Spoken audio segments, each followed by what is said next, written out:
what I really thought about was, when does it end?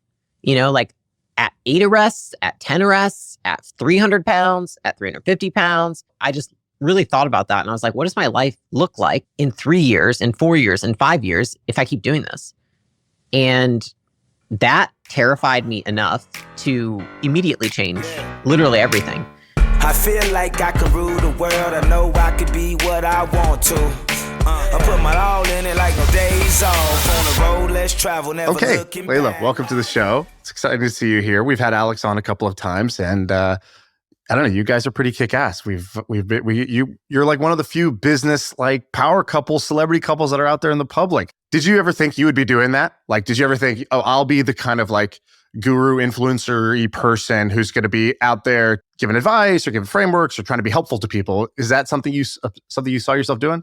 Not in the beginning, because I think I just really enjoyed running the company. And then I think once I realized that after a certain point, the impact I wanted to have, it would be required that I learned that skill and that it would be something that would be transferable to what I did day to day as well. Then that was when I was like, okay, I think this is important for me to learn, because what I realized is I can be as good as I am at running a business, but if I'm not as good at running it as I am talking about it, then it doesn't really matter. If I can't communicate my abilities, then that in itself is a limiter for me teaching my team and transferring that skill to somebody else, whether it be an audience, my team, a friend, whatever it might be.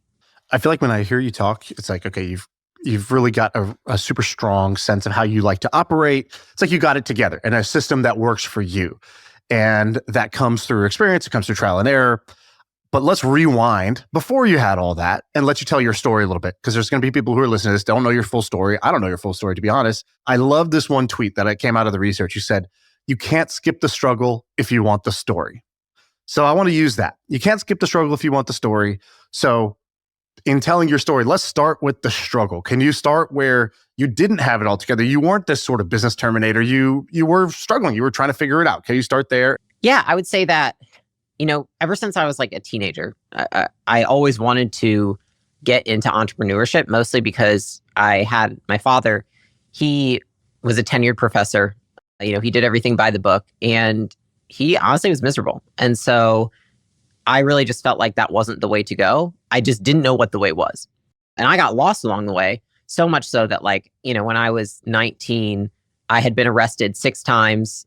I was drinking, doing drugs. I was 230 pounds. Like, my life was going nowhere. I was flunking out of college. And that was when I turned my life around, just learning how to live my life in accordance with my goals and values rather than my feelings. And that was really what taught me a lot of discipline. I ended up losing almost 100 pounds. I moved across the country by myself from Michigan to California. And I went to go to California because I wanted to pursue a career in fitness, because then I had finished school for exercise science, useless. But nonetheless, I had finished school for it.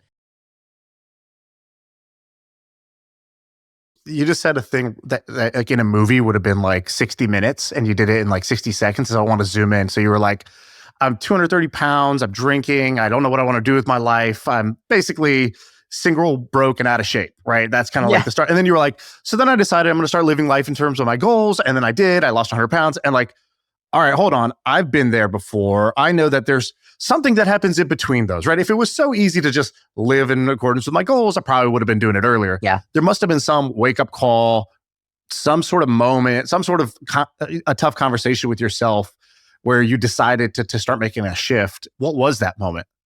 There was 2 moments. The first one, which was like, okay, I want to stop being a fat ass, is I was at a party, or I went to a party. It was my friend's birthday party, and it was college, right? And so then she's like, I'm going to invite these people, which had been our friends in high school. And I was like, oh gosh, that's embarrassing, because like I'm pretty overweight now. And so it's like, I hope nobody says anything, but nobody's going to say anything because that's really rude, right? And so we have this party, everyone's drinking. And I'm walking past a couple of guys I went to high school with and going to the bathroom. And I hear a guy and he's like, what a shame. And I was like, what? And he was really drunk. And I was like, what's a shame? And he was like, man, he's like, it really sucks. Cause like, you were really pretty, but you're just really fat now. Oh, And I remember in that, no, but here's the thing. In that What's moment, his name? In that moment, I was like, my internal voice actually was like, he's right. And I was like, I hate that what he said is true. And so it was in that moment that I was like, I don't want somebody to be able to say that about me anymore. And avoiding the situation, avoiding real life it's not cutting it. And so I remember I went home and I wrote this Facebook post in pure rage. It was like, you won't see me anymore. I'm going dark and like, expect not to hear from me. And I really was just like, I can't keep overeating. I can't keep not taking care of myself. I had stopped working out, started eating like shit, and drank all the time. And if you do all those things at once, like you just continue to gain weight. And that was really the moment that did it for me, because the fact that my response was, I agree with him. It wasn't like I'm mad at him, I'm anything. I was like, no, he told the truth. And I think that if you don't want people to say bad stuff about you, then change. I'd rather just change the situation than try and avoid people. Yeah, you type up the Facebook message, you say, I'm going dark. Did you have a plan, or you just had the fuel at that time? I just had the fuel. I mean, and the funny thing is, I remember my plan was this: just eat half of what you're eating. I mean, hey, that's not the worst plan. It really wasn't. And so like, I actually would just take what I was eating and I would just eat half. And that worked for me. And I lost about 60 pounds that way. And so, the other 40, then I got into macros and lifting and all of that stuff. And that's really when like that took me on like where I've probably been since then. The second moment was the 6th time that I was arrested. So I had been out at college, drinking, blacked out. I wake up, I am in my bedroom at my parents' house. So like my childhood bedroom. And I was like, oh my God, I don't know what happened. And I rolled over and I was in bed, like pounding headache, feel like shit. And there's a ticket for my arrest on the bedside. And I was like, fuck. Okay, so they took me back to my parents' house. I don't remember a thing. And then I'm like, I need to go downstairs to exit the house. And so I just remember I grabbed the ticket and I put on clothes and I walked down the stairs and I see my dad sitting on the couch with my stepmom. And I was like, okay, like I'm ready. He's going to just rip into me. And I sat down and I was just expecting him to just eviscerate my character. And instead of eviscerating my character, I remember he looked at me and he was like, listen, I'm not going to try and control you or tell you what to do or tell you that you need to change your life. I just want to tell you, I'm really worried because if you keep doing this, I think you're just going to end up killing yourself. And it was weird. But in that moment, when he said that, it was like, I think when you're young, you feel invincible, right? Like you drink, you feel like nothing will happen. You drink and drive, you feel like nothing will happen. You do drugs, you feel like nothing would happen. And it was like in that moment, I recognized that he was right and that I'm no different from all these other people who have gone down this path. I could actually end up really hurting myself. And I think the second to that was I felt so terrible that I made someone who loves me so much and has invested so much and only made my life better feel so shitty by who I was being. And so, I left and I was like, I can't keep doing any of this. Like, yeah, being fat and working out and all that, but like, I can't keep drinking like this. I can't keep doing drugs like this. This is not the life I want. And I remember like what I really thought about was, when does it end?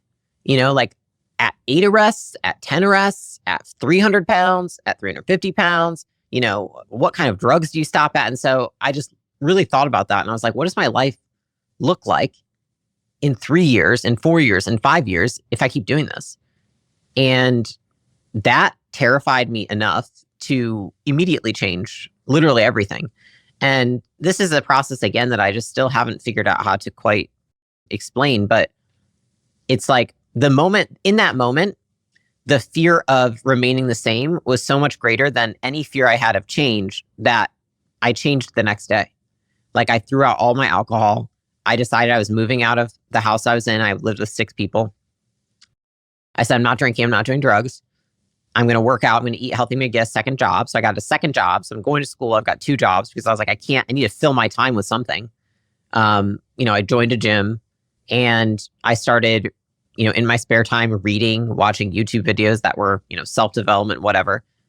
I just said, I can't be that person anymore. And it was like, I was so fed up with everything. And in that moment, the pain was so high that it made it fairly easy to change immediately because I understood finally that I was so uncomfortable as is. And it's like, I could remain uncomfortable in the situation I was in, or I could be uncomfortable changing. Only one of those is productive, right? And only one of those is turn my life into something that I'm actually proud of. And so those were the 2 moments that really caused me to change my life. Have you ever heard of the Dickens Method? Mm-mm. It's basically exactly what you just described. If you ever go to like a Tony Robbins event, like his big kind of events, on one of the days he does this, and it's basically the Dickens Method is it's a technique where you sort of vividly imagine you time travel to the future. You're like, okay, let's play it forward a year. Let's play it forward 5 years. I'm still doing it. I'm keep doing it. I do more of it. In fact, because I am increasing whatever the bad habit, whatever the decisions, whatever the thing I'm doing is. And you play it forward, and then how does that affect you? How does that affect the people that you love? And he sort of gets you to sort of go there. And when I did it, when I went to this event, it was like I wasn't really going through much at the time, so I was like, I don't know what this exercise is for. But around me, there was literally people like screaming. It was honestly a very uncomfortable moment. But people were really feeling something in that moment where if you play it forward and you vividly imagine what the future looks like 5 years later, 10 years later, 15 years later, and how that affects all the people around you, it creates this like emotional charge where it gives you, again, the pain of not changing increases over the pain of change. And just like you described. Yeah. Which, by the way, I've talked about that in this pod. I had a similar run rate. I had about 3 arrests in 3 months. Really? Yeah. I also weighed 230 pounds, and I was a disgusting person, and love booze and substances, and so had a similar issue of like after one arrest, you're like, what the fuck, man? What the fuck? Yeah. I didn't live with my parents at the time. But I lived with my dog. I had like this dog, and he shit all over himself one day because I got arrested and I was in jail for 24 hours. And I was like, oh my God, I'm letting him down. It was like, it's so funny. It was like a very similar, everything changed at that moment. So you and I, we are the same. We had no idea. Yeah, we're similar. And what age were you when you moved to California? What age were you when you met Alex? Yeah, I was almost 23 when I met him. Wait, describe the first date. Well, they were buds first, right? Weren't you guys buddies first? We were buddies, but we were dating. I don't know how to describe this. There's a term for that. Yeah. No, but not actually. I'll put it like this. So that's not what I mean. We met on Bumble and we went on our first date. He asked me to go to Froyo. He was like, listen, it's low commitment. So if we're weird, we can leave. And I was like, I mean, good, because I've been on some bad fucking dates lately, man. And so we meet at Froyo. He comes up. He's not very friendly. I just remember the first thing, he was like not smiling. And I was like, what's wrong with this guy? We get in line and he's still not smiling. And I'm like cracking a joke or two. And I'm like, this guy's tough. Come to find out later, the reason he wasn't smiling is because I have a full back piece. Like my whole back is tattooed angel wings, which is traumatic and embarrassing. But it's because I got it when I was 18 and high and drunk. And so he saw that and was like, oh man, one of these girls. And so apparently he was judging me the entire time for that tattoo. You and Max Holloway. Yeah, don't judge a book by its cover. Don't judge a girl by her back. All right. That's the lesson. It's too painful to get undone at this point. And so, we ended up sitting down for Froyo, and honestly, once he had a few bites and I think got blood sugar in his system, because Alex, his blood sugar is attached to how much food he's eating. And so I think once he ate, he was like, hi. And I was like, oh, okay, you're a nice person. Let's go. And we actually just started talking about business. Really picture this, right? Like I had moved out there. I was only focused on my career. I didn't have friends. I didn't have a boyfriend. I had gone on dates, but I did not find anybody I liked. So I was really just me and my work. And I was trying to figure out, like, what do I need to do next? Because I was doing online and in-person training. And then I met him, and he actually had the same story. So he had moved out from Baltimore, Maryland to pursue fitness, opened up a few gyms, and was trying to figure out what he was going to do next as his next step. Didn't really have a lot of friends, and obviously didn't have a girlfriend. And so we didn't really have anything else to talk about. And so we ended up actually eating froyo, and then we went on like a 4-hour walk, and we talked about work the entire time. And I remember leaving the date because, it was froyo, so it was like 3 p.m. He had a dinner at like 7. And so he actually asked me, he's like, will you come to the grocery store and get stuff for this dinner barbecue thing I have? And I was like, sure. And we just talking the whole time still about business. And once we got done, I got into my car and I was like, that was the weirdest date I've ever been on. Like, it wasn't even like a date. We didn't talk about anything romantic at all. We just literally talked about work. But like, all I know is I want to keep talking to that guy. And I went back and I told my roommate, I was like, I'm just so interested. Like, he's the first person that I feel like I've had an intellectual conversation with since I've moved here. Because most of the time when I'd go out on dates with people, it's like they had zero ambition. They had no idea what they wanted to do with their lives. And it was California, so that's like a little bit more of the culture. They also just didn't really like the fact that I was as ambitious and working as much as I was. And so to meet somebody who actually saw that as a pro, had the same things in common, and wanted to talk about them, it was like the most enjoyable date I'd been on. And then I think he called me the next day and was like, hey, do you want to like work together? And I was like, sure, sounds fun. So I went over to his house and I like brought all my stuff, my laptop and everything. We started working, and that just like slowly kept happening over time. And then we kissed. Maybe Yeah. yeah. And then one meeting, we just in a decided board to meeting kiss. for sure. We kissed in a meeting. No, I mean, it was just like we had shared interest. I didn't know when I met him that he was also Persian. So then I found out, both of our fathers are from Iran. We had that in common. We had both moved out there on our own. We just had a lot in common that I was just not expecting. And because of that, it just felt like for the first time in so long, I had somebody who saw reality the same way I did and who didn't want to make me into somebody I wasn't. Like I've always, I can't even tell you how many times I've gone on dates with guys and they're like, you seem really great, but you're kind of weird. Or like, you're like a little obsessive. And I was like, yeah, I know, but I don't really want to change that about myself. Or they didn't like that I worked as much as I did. And I like working. So I'm like, I don't want to apologize for that. And he was the first person I met that saw all those things as pros that everyone else had seen as cons. And not only that, but, I think I saw the same in him with a lot of things that people had complained about. And so, about a month in, he's like, I feel like you should not start this online thing or do this in person. I was basically like, do I open up my own gym or do I partner with this woman who wanted me to be her business partner online? She already had a successful business. And so, 4 weeks in, I said, screw it. Like, there's nothing to lose to go do this with him, to start this business, because I'm 23. Like, if shit doesn't work, I'll just go back to what I was doing. But I will regret if I don't take this chance to see if it could work. And the thing that you're just talking about, that's gym launch? Gym launch, yeah. And the first, year and a half was literally just like, he'd be at a gym, I'd be at a gym, different locations, different states, and we'd be filling them up. And then we'd call each other every night and be like, here's what I'm doing, here's what you're doing, like, just like best practices. And that was like the first year of dating, which was like, we're living out of extended stays. We're in different states. We're trying to launch these gyms. I'm 23 walking into some dude's gym being like, I'm going to fill up your gym. They're like, what is going on? Right. And so, the first year of our relationship was just like the eating shit phase of business, but doing it together.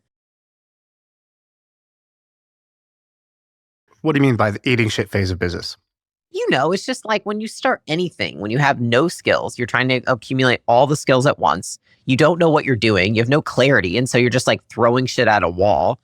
You're probably like not taking care of yourself the best you can because you're so focused on just trying to make this thing work, because you're kind of just like in survival mode because, at that point we have like no money as well, right? We've like pretty much burned through all the money. Then his business partner gets access to the bank account where we've been putting all the money from these gyms, steals the money. I mean, it was just like thing after thing. Weren't you guys like living at your parents' home as well? So we lived a few different places, but then at one point we moved back to my parents' house for 2 months. At another point, we actually lived with one of the clients of one of the gyms, which was actually more fun. Your dad's like, I thought I was disappointed before, but now actually somehow this is worse. Yeah. So you guys, I wanted to ask you guys this. So Gym Launch has this story, Alex has come on the pod. He's told the story about like how it, went from like figuring it out to the business partner stealing the money, and then it scales. Like, if you want to listen to There's an episode we did with him. Yeah. But what's the, like, I've seen this now a couple times where sometimes you just get a business to work and you just crack a nut and it scales in a way that sort of breaks your brain. And you may never even see that again. So I think you guys did something like year one or year two. It went from like 0 to like something like in the range of 15 million. By year 2, something like 24 million. I don't know if that's run rate or realized revenue, but realized revenue. Revenue. That's an insane curve. What's the summary of why that worked like that? Because that's not normal. Could I go do that same business today?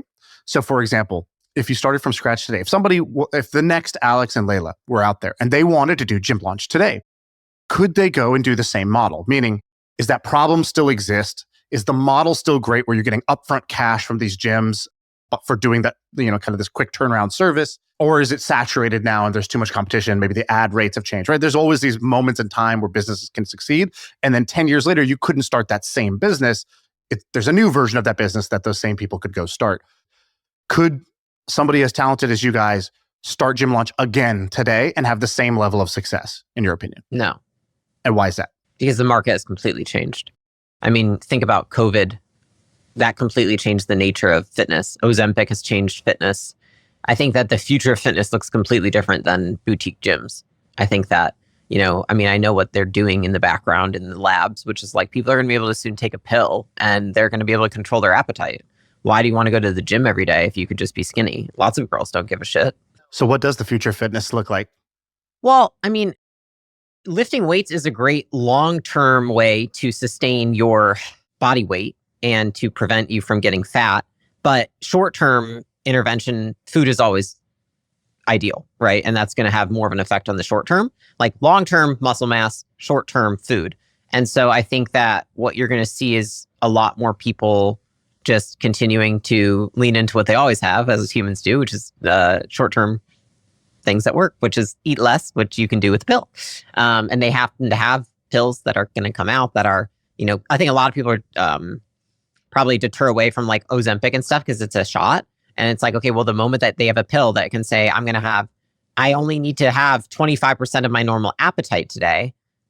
Well, then think about the cost of the gym, especially for females. It's like, you have to get up, you've got to put on your outfit, maybe some mascara, you've got to look okay. You have to drive there, you have to go there, you have to do things that feel hard, and then you have to leave. Or I could just take a pill and not be hungry and not eat. So I don't have to work out to worry about the food. So I think that all of those things have changed just a lot of companies in the fitness and health space in general. I can say that because we have other companies in the portfolio that are in that space. And I also talk to a ton that are. It has definitely changed the nature of that landscape. You guys, Alex did something kind of interesting. I think he said that like you bought him like a $50,000 consult with like Grant Cardone or something like that, like right before the sale of Gym Launch, where he published that, which was like pretty wild, where he was like, here's how much cash we have. We're thinking about selling. And then I think there was even like a part 2 and a part 3 after the sale. And so it was pretty cool to see that was all public. What did you guys, and what 3 parts, what did you do with the money once you sold? Like, did you have a plan on where to invest it, or did you just let it sit there? The second thing is, did you have like a 10, 20-year plan on where you wanted to go? Or is it like, I don't know what we're going to do, let's figure it out? And then, well, answer those 2 first. Yeah. The idea with the money was we can put it, in stocks in the short term. We had some real estate deals. We have one person we do real estate with specifically that we put some of the money in.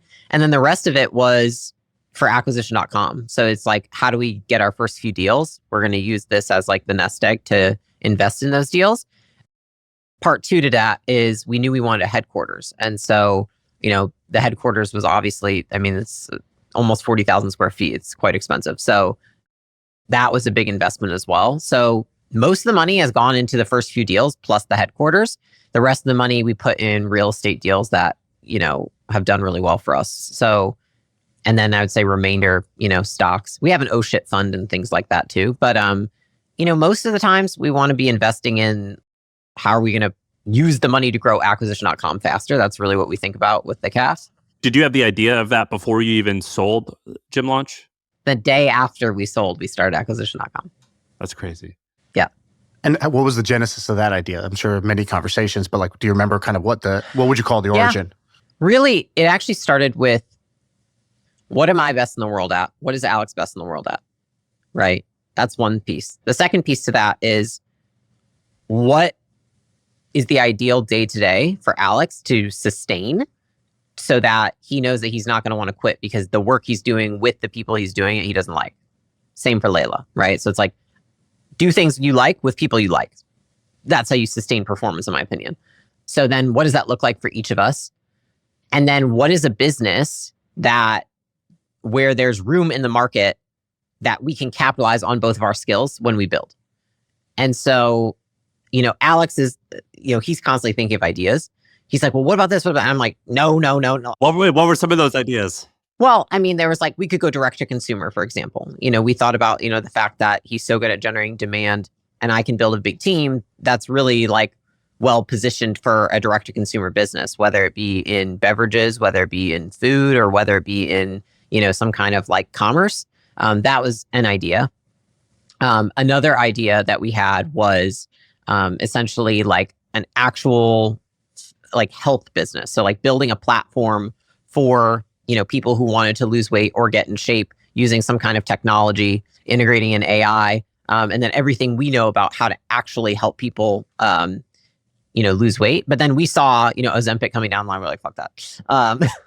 And so those were two like strong front runners, I would say. And they were things that I could get passionate about. But then acquisition.com was the one that I just kept coming back to because I was like, the reason that I wanted to sell Gym Launch was I just asked myself, do I want to be in the fitness industry for the next 10 years? And the answer was no. I was like, and I understand that I would probably get better returns on my time staying in the fitness industry because I know it so well, right? We're already a market leader. We know everything. We've come up in this. I've been doing it since I was whatever age. It's been over a decade now. So has he. We have a competitive advantage here. But I was like, I don't want to be in this the rest of my life. And the reasons for it, to be honest with you, are just like the networking in the fitness industry felt less appealing to me than the networking in private equity, for example, and the people that I would be competing with. And I think that who you compete with or who you compare yourself to, right, is like that sets the tone for who you wish to become in many ways. Like if I get in the room with whatever, you can just say Jeff Bezos or Elon Musk or whatever, and I have a company that I aspire to have like theirs, like I'm going to compare myself to them. Versus when I met some of the people who had some of the biggest fitness businesses, they were not, though I could compare myself to them, and yes, they had done better by many measures, they were not necessarily people I aspired to be like. And so I just wanted to be in a different industry to get around different people and to acquire different skills that I didn't think I was going to get staying there. And so when we looked at acquisition.com, I was really like, what kind of person do I want to be? And then what kind of business will allow me to become that person? And then what kind of people do I need to have on my team to build that type of business? And so I think a lot of it actually like circles back, Alex, we were talking about this last night, to like, who do I want to be? And the business is just a vehicle for personal growth in many ways. And so for both of us, I think that we are better entrepreneurs and better people for building acquisition.com. And I think that some people choose businesses that make them worse, not better. And this one is definitely one that I think helps maximize our skills, but also gets us to be better people. Alex has shared publicly many times, like he was like, when we first started acquisition.com, he kept saying like, I really want to be more patient. And you must be patient for this business to work. And so because he wants the business to work more than anything, right, then he will learn to be more patient as a byproduct of that. And for me, in order for acquisition.com to work, and not just work, but like really fucking work, like win and be number one, I have to learn how to make content and be public facing and be a better communicator overall. And so it's not that every day I wake up excited to do that, but it's that I want to win. And I know that in order to win, I have to learn these skills. And so it forces me to learn those things in order to achieve my goals. That's pretty badass. Yeah, that makes a ton of sense. Everything you said makes sense and is very aligned with how I view life. I always say it's a vehicle. It's a means to have the type of life you want and become the type of person you want. And then you think, okay, if this is a vehicle, who's getting in the who do I want on this road trip with me? And that's your co-founders, your partners, your investors. Who are the people I want in this car ride? Because we might get lost somewhere along the way, and I've really got to think that through. And I think it's very important to have that mindset, because I think people think the vehicle is the end itself, and obviously it's not. You see that because people do one vehicle and then they need the next. They need the next. And why does Jeff Bezos need to go do his rocket company, and why does he need to buy the Washington Post? Why do they need to do these things? Because the business itself was just it's like a piece of workout equipment. It's like going in and you see the bench press. It's there for me to get the workout, for me to get the gains. It's there to provide some resistance for me to get what I want out of life. Yeah. I have a question for you about acquisition.com. So you said you've seen, I don't know, 1,000 businesses. I was talking to you before we started recording about businesses that surprise you because they're just kind of kick ass. Maybe it's a business that you had, maybe a category you hadn't heard of, or just a business that people would overlook or maybe would underrate. And you don't have to name the names of these businesses, but I'd love for you to describe a kick-ass business that you've seen somewhere along the way at acquisition.com, whether it's one you guys bought or not. Yeah. I will say this, more businesses suck than you would think. So what I learned in starting, in starting acquisition.com was just the amount of bad businesses there are. What's the profile of bad and good? Or like, what's that threshold? I think product market fit is not, it exists on a scale. It's not yes or no, but like poor, like weak product market fit, weak founders, low margin, low potential. You say weak with so much disgust. I love it. Yeah, I just need that clip. That's my alarm clock when I wake up from weak now again. Because it's like, I'm like, let me fucking help you, but like I can't if you're just fucking weak. So it frustrates me because I'm like, tough love, but like this isn't gonna work. And so I would say like that has actually been more surprising than the good businesses that I've seen. Is just the amount of businesses that I'm like, wow, it's shocking it's still here, or it's like, wow, I can't believe this person actually started this thing. And so there's been a lot more of that. I would say in terms of businesses that are really cool and, I think have inspired me in different ways. It's people that are actually able to take something traditional and make it and innovate it. It's like, I always find those businesses really interesting. Like, it could be anything like publishing books and turning that into, instead of publishing books the way that we have been, instead, let's learn how to use AI to publish books and make the entire process automated. That's a really cool business that I've seen play out. I think that looking at school, which people know that we publicly associate with, like that business, I have a lot of admiration for because of, if you look at it by all stats and metrics of that business, it is mind-blowing. And that they've been able to take this element of community that people only really feel in person and bring it online to such a degree that now people also are doing it offline and on. Like it's been really cool to see the network effect through that business.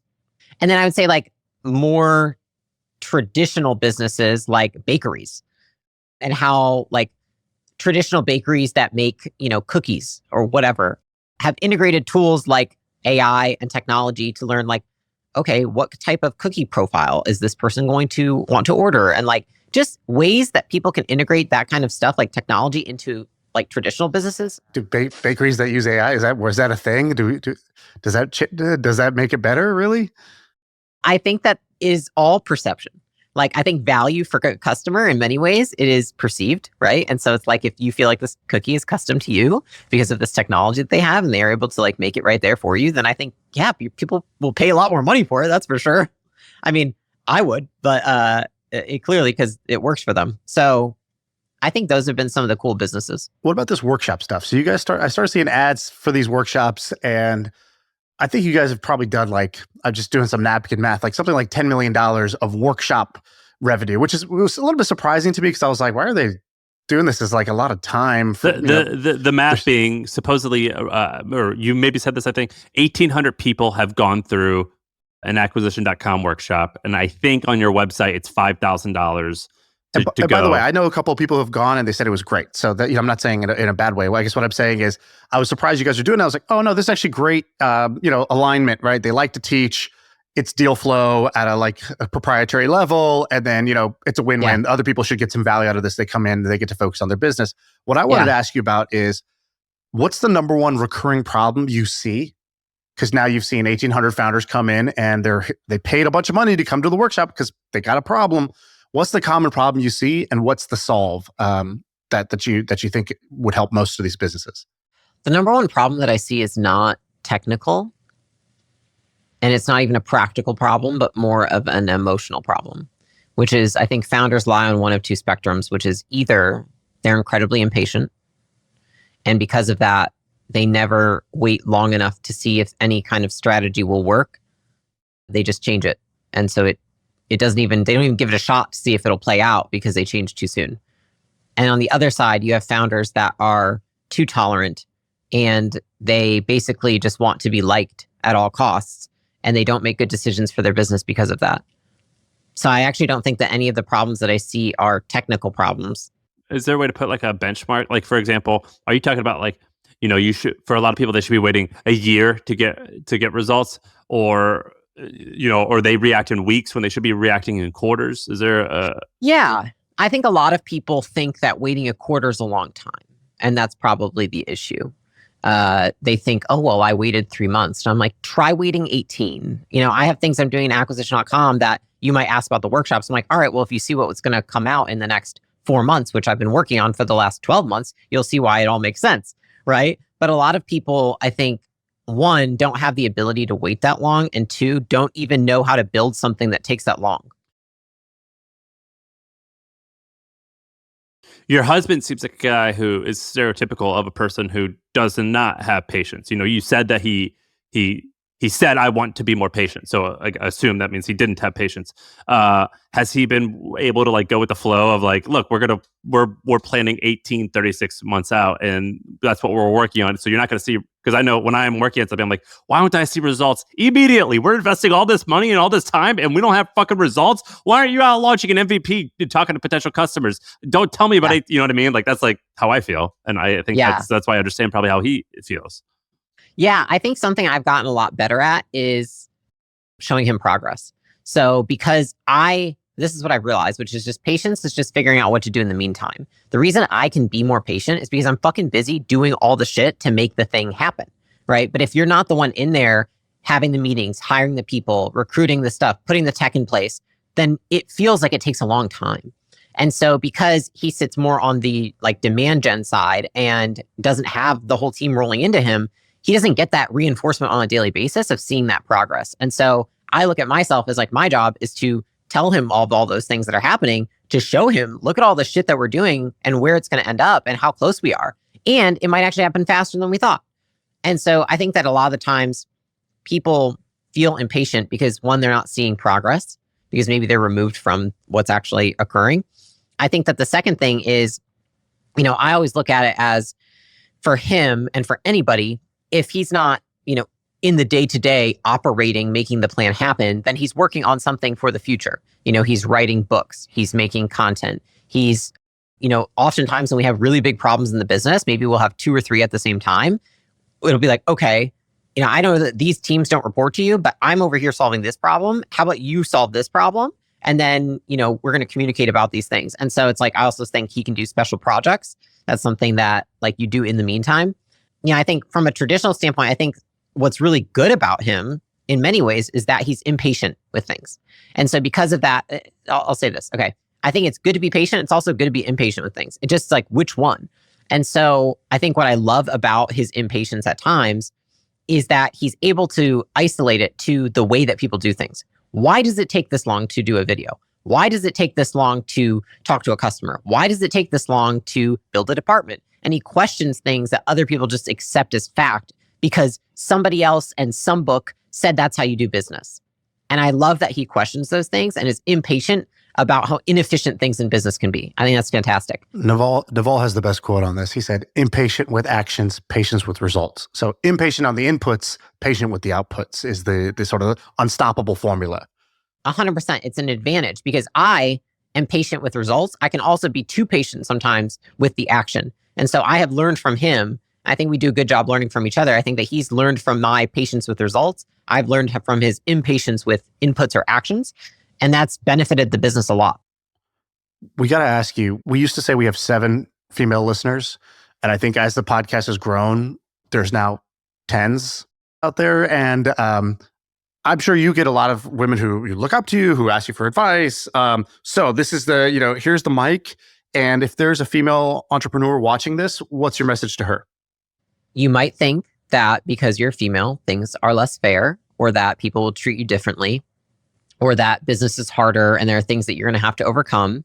And while all those things might be true in certain circumstances and certain times, and that some are irrefutably true, the question to ask yourself is this useful? You know, a lot of people come to me and they say, isn't it hard to do business because like, you know, you're a woman and you're married to Alex? Like, do people take you seriously? I'm like, I don't know. Is that a useful thought? If it's not, then why the fuck would I focus on it? And so I just completely abolish any of this like female entrepreneur, what's it like stuff. And I've made one video about it because I wanted people to understand, yes, there are differences. There are also advantages. So like you can either focus on what sucks and what's worse, or you can just focus on, you know, maximizing your strengths and taking advantage of the advantages. And also just choosing to focus on shit that's useful. You know what I mean? Like we can all point to reasons as to why people treat us differently. We can also just like be better. I'll tell you this, which is like a joke between me and Alex, is like so many people have tried to break us up. And the key line is always like, Leila, you know, he's suppressing you because he's, you know, Alex. I always just like have this internal dialogue, which is like, and that is why you will not win, because you see people that are powerful as having an ability to suppress you. When I look at people who are powerful as what can I learn from them to be better, so that when I'm in a room, people would not say that about me. They would not say, oh, you're being suppressed. Like, what do I have to learn to be a person who is more powerful? And I think that a lot of women throw around these terms and do these things, but it's like, you can either look at it as a disadvantage or something to be an advantage to you. You know, I think that I've had to probably accumulate more skills that some men would not have to, because I've had to learn to be better at things to be taken seriously in certain ways, right? Or I've had to, you know, accumulate emotional skills that I wouldn't have to otherwise. I think those are all pros. And like, if I have more challenge, I also get the opportunity to acquire more skills. So I just don't look at it like a bad thing. And I look at it, if anything, like a good thing. And any thoughts that arise that are not useful, I do not focus on ever. You're the shit. Perfect answer. Thanks. You're fantastic. You know, you guys are what an interesting couple. You know, typically like my wife and I are fairly different in a lot of different ways. But you guys are both very similar in your intensity, but also in your way to like come up with like interesting ideas and interesting theories as to why the world is the way it is and how you're going to react to that. Most relationships I don't think are like that. And so it's so funny. You guys are both like highly intense in great ways. It's just so fascinating. My best. I'm going to make that my new profile. Highly intense. Yeah, we'll LinkedIn endorse you on that. Yeah. My best compliment to you is to you guys is, I think what's really admirable about your relationship is that I think you both have a very high desire to self-improve. And it takes me back to like one of my favorite quotes about relationships is, you know, I'll take care of me for you and you take care of you for me. Whereas I think most people approach relationships as the opposite. You're supposed to take care of me and I'm supposed to take care of you, and you're never doing enough for me and I'm never doing enough for you. And I think it is really great. You guys are an A+ example of two people who say, I'm going to self-improve in all the ways that I can. And that's what makes me a great partner for you. Yeah. And I think, honestly, I just wish for everyone that listens to this to take that to their business relationships and to their personal relationships, because I think it applies to both. All right. Well, thanks for coming on. I appreciate you. Thank you, guys. That's the episode. I feel like I can rule the world. I know I could be what I want to. I put my all in it like no days off. On the road, let's travel, never looking back.